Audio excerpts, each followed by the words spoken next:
जय हिंद दोस्तों, स्वागत है आप सभी का आपके अपने YouTube चैनल अभिषेक एजुकेशन पॉइंट 2 में। दोस्तों आज से हम लोग शुरुआत करने जा रहे हैं भूगोल की। दोस्तों आज से आप लोगों को लगातार भूगोल की क्लासेस मिलते रहेगी। दोस्तों आज हम लोग शुरुआत करने जा रहे हैं भूगोल से। आखिर में भूगोल क्या होता है, भूगोल किसे कहते हैं, भूगोल की परिभाषा क्या होती है, भूगोल का शाब्दिक अर्थ क्या होता है, भूगोल की उत्पत्ति कैसे हुई, भूगोल के जनक कौन है। दोस्तों इन सब चीज़ों को आज की इस वीडियो में क्लियर करने वाला हूं। तो चलिए दोस्तों, यदि आप भूगोल पढ़ना चाहते हैं, यदि आपको भूगोल पढ़ना बहुत अच्छा लगता है या भूगोल में आपको बहुत रुचि है तो आप हमारे चैनल को सब्सक्राइब कर लीजिए। तो चलिए वीडियो को स्टार्ट करते हैं और जानने का प्रयास करते हैं जियोग्राफी का शाब्दिक अर्थ क्या होता है। तो देखिए दोस्तों, जियोग्राफी यानी व्हाट इज जियोग्राफी यानी भूगोल क्या है। देखिए सबसे पहले हम लोग जानते हैं इसका शाब्दिक अर्थ। तो देखिए दोस्तों शाब्दिक अर्थ क्या होता है। देखिए जियोग्राफी जो होता है वो दो शब्दों से मिलकर बना है। देखिए दोस्तों जो जियोग्राफी है वो दो शब्दों से मिलकर बना है। देखिए दोस्तों ये शब्द यूनान शब्द हैं। दोस्तों ग्रीक कह सकते हैं या यूनान, ग्रीक या यूनान कह सकते हैं। देखिए दोस्तों जियोग्राफी है जो वो दो यूनान शब्दों से मिलकर बना है। कौन कौन? जियो और ग्राफिया। देखिए दोस्तों जियोग्राफी है दो यूनान शब्दों से मिलकर बना है। कौन कौन? तो जियो और ग्राफिया। जियो का अर्थ होता है पृथ्वी और ग्राफिया का अर्थ होता है वर्णन करना। इस प्रकार से जियोग्राफी का शाब्दिक अर्थ क्या होता है? तो पृथ्वी का वर्णन करना। दोस्तों इसका शाब्दिक अर्थ क्या हुआ जियोग्राफी का? तो जियोग्राफी का शाब्दिक अर्थ हुआ पृथ्वी का वर्णन करना। कैसे हम लोग निकालें इसका शाब्दिक अर्थ? हम लोग कैसे निकालें? तो जियोग्राफी को दो भागों में बांटे तो जियो हुआ और ग्राफिया हुआ। तो जियो का अर्थ होता है पृथ्वी और ग्राफिया का अर्थ होता है वर्णन करना। इस प्रकार से हम लोग दोनों को मिला दिए, दोनों के अर्थ को एक साथ जोड़ दिए और उसको लिख दिए पृथ्वी का वर्णन करना। इस प्रकार से हम लोगों को जियोग्राफी का शाब्दिक अर्थ मिल गया पृथ्वी का वर्णन करना। चलिए दोस्तों आपके मन में एक और संकोच हो रहा होगा कि आप क्यों नहीं भूगोल को दो भागों में किए हैं, आप क्यों जियोग्राफी को किए हैं। इसीलिए मैं यहाँ पर भी भूगोल को दो शब्दों में बांटा हूँ। देखिए दोस्तों भूगोल के यदि दो शब्दों में बांटा जाए तो हमको मिलता है भू और गोल। इसको भूगोल को दो भागों में बांटा जाए तो हमको मिलता है भू प्लस गोल। यानी भू का मतलब है पृथ्वी और गोल का मतलब होता है पृथ्वी का गोलाकार। यानी यहाँ पर भू का मतलब होता है पृथ्वी और गोल का मतलब है पृथ्वी का गोलाकार। देखिए दोस्तों भू का अर्थ होता है पृथ्वी और गोल का मतलब गोलाकार से, यानी पृथ्वी के गोलाकार से। भूगोल का संबंध किससे है? पृथ्वी के गोलाकार से। लेकिन सबसे महत्वपूर्ण क्या है? सबसे महत्वपूर्ण है जियोग्राफी का। क्योंकि हम लोग शाब्दिक अर्थ को जानने से पहले हम लोग ये देखते हैं कि किसको तोड़ेंगे तो कितना अर्थ मिलेगा। तो देखिए जियोग्राफी को तोड़े इसमें अर्थ मिला पृथ्वी का वर्णन करना। एक प्रकार से हमको बोलने भी सही लग रहा है, हम लोगों को बोलने में भी सही लग रहा है कि पृथ्वी का वर्णन करना। लेकिन यहाँ पर हम लोग देख रहे हैं पृथ्वी के गोलाकार, लेकिन यहाँ पर हम लोगों को समझ में नहीं आ रहा है, हम लोगों को बोलने में इसमें समझ में नहीं आ रहा है कि पृथ्वी के गोलाकार का मतलब क्या।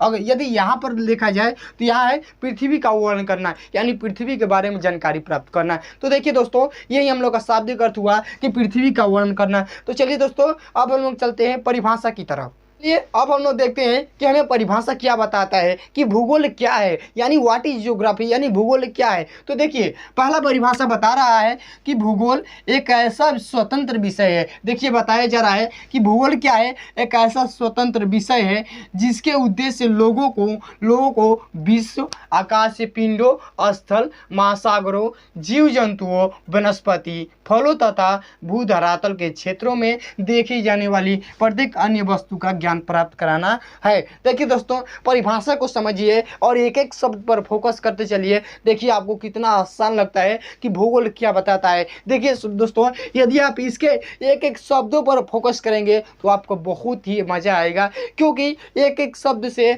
भूगोल की क्या होगी? पहचान होगी। तो देखिए भूगोल एक ऐसा स्वतंत्र विषय है, यानी बताया जा रहा है कि भूगोल क्या है? एक आपस में एक ऐसा स्वतंत्र विषय है, अपने आप में एक ऐसा स्वतंत्र विषय है जिसका उद्देश्य, यानी भूगोल का उद्देश्य क्या होता है? लोगों को विश्व के बारे में जानकारियाँ देना।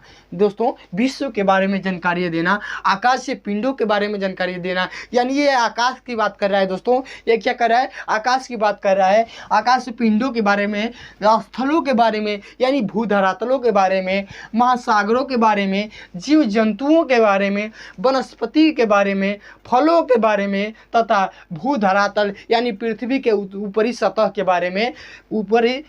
बारे में, देखे जाने वाली प्रत्येक अन्य वस्तुओं का ज्ञान प्राप्त कराना है। मैं आपको बताता हूं कि भूगोल का मतलब क्या होता है। देखिए भूगोल किन किन चीज़ों का वर्णन कर रहा है। पहला, विश्व यानी पूरे विश्व का वर्णन कर रहा है। आकाशीय पिंडों यानी पूरे ब्रह्मांड का वर्णन कर रहा है। स्थल यानी जो जिस पर हम लोग रहते हैं इसका वर्णन कर रहा है। महासागरों यानी नदी, तालाब, झील, समुद्रों यानी सभी का वर्णन कर रहा है। सभी जीव जंतुओं का, इस पृथ्वी पर जो जीव जंतु रहते हैं उसका अध्ययन का वर्णन कर रहा है। और सभी वनस्पति यानी पृथ्वी पर जितने प्रकार की वनस्पति पाई जाती हैं सबका वर्णन कर रहा है। फलों का वर्णन कर रहा है। भूधरातल यानी पृथ्वी के ऊपरी सतह का अध्ययन करने का वर्णन कर रहा है।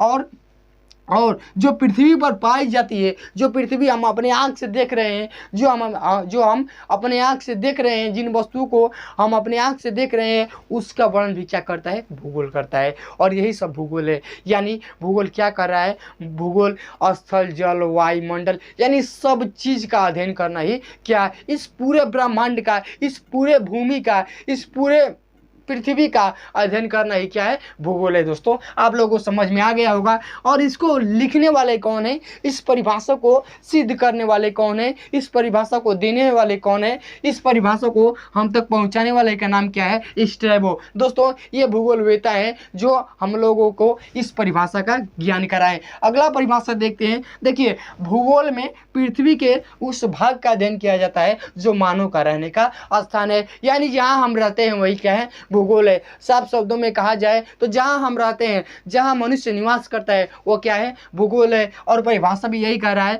कि भूगोल में पृथ्वी के उस भाग का अध्ययन किया जाता है। भूगोल का तो अध्ययन करते हैं लेकिन भूगोल में पृथ्वी के उस भाग का अध्ययन किया जाता है जो मानव के रहने का स्थान हो, जहां मानव निवास करता हो। तो देखिए दोस्तों इस भूगोलवेत्ता का नाम है आर्थर होम्स। आर्थर होम्स ने इस परिभाषा को लिखा है। देखिए दोस्तों अब अगला परिभाषा है, बहुत ही इंटरेस्टिंग परिभाषा है।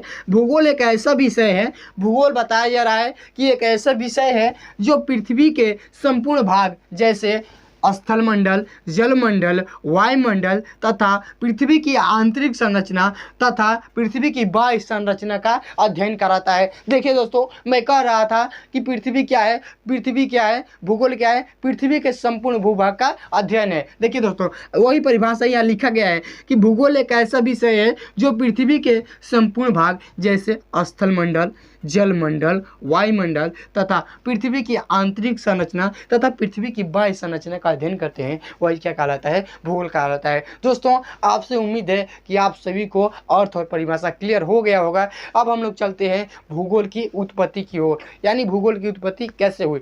तो चलिए दोस्तों अब हम लोग चलते हैं भूगोल की उत्पत्ति की ओर। आखिर में जो भूगोल की उत्पत्ति किए थे उसका नाम क्या है। तो देखिए दोस्तों भूगोल की उत्पत्ति करने वाले विद्वान का नाम, या कह सकते हैं एक प्रकार से भूगोलवेत्ता का नाम, तो उनका नाम है इरेटास्थनीज। दोस्तों जो भूगोल की उत्पत्ति का श्रेय जाता है वो किसको जाता है, वो जाता है ग्रीक के विद्वान इरेटास्थनीज को। जो उन्होंने उत्पत्ति किए थे उनका पूरा का पूरा श्रेय किसको जाता है, तो ग्रीक विद्वान इरेटास्थनीज को जाता है। यदि क्वेश्चन पूछे कि भूगोल की उत्पत्ति का श्रेय किसको जाता है, तो भूगोल के उत्पत्ति का श्रेय किसको जाता है, तो इरेटास्थनीज को जाता है।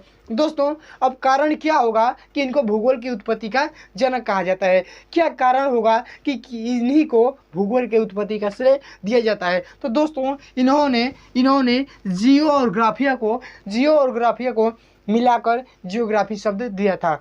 दोस्तों इन्होंने जियो और ग्राफिया को मिलाकर जियोग्राफी शब्द दिया था, इसलिए इनको भूगोल की उत्पत्ति का श्रेय जाता है। तो चलिए दोस्तों लास्ट पॉइंट है अब हम लोगों का जानने का कि भूगोल के जनक कौन है। दोस्तों आप सभी संकोच में पड़े रहते हैं कि भूगोल के जनक कौन है और आधुनिक भूगोल के जनक कौन है। तो देखिए दोस्तों जो भूगोल के जनक माने जाते हैं वो माने जाते हैं हिकैटियस। यानी भूगोल के जनक किसे कहते हैं, तो भूगोल के जनक हिकैटियस। और आधुनिक भूगोल के जनक या वर्तमान समय में भूगोल के जनक कौन है, तो वो है अलेक्जेंडर वान हम्बोल्ट। देखिए दोस्तों हम्बोल्ट आप याद रख सकते हैं, लेकिन पूरा नाम याद रख सकते हैं अलेक्जेंडर वन हम्बोल्ट। तो देखिए दोस्तों, ये थे जनक, यानी भूगोल के जनक कौन है? तो भूगोल के जनक हिकेटियस को माना जाता है। और आधुनिक भूगोल के जनक किसको माना जाता है? तो आधुनिक भूगोल के जनक अलेक्जेंडर वन हम्बोल्ट को माना जाता है। दोस्तों, आज की वीडियो यही समाप्त होती है, फिर मिलेंगे अगले नेक्स्ट वीडियो के साथ।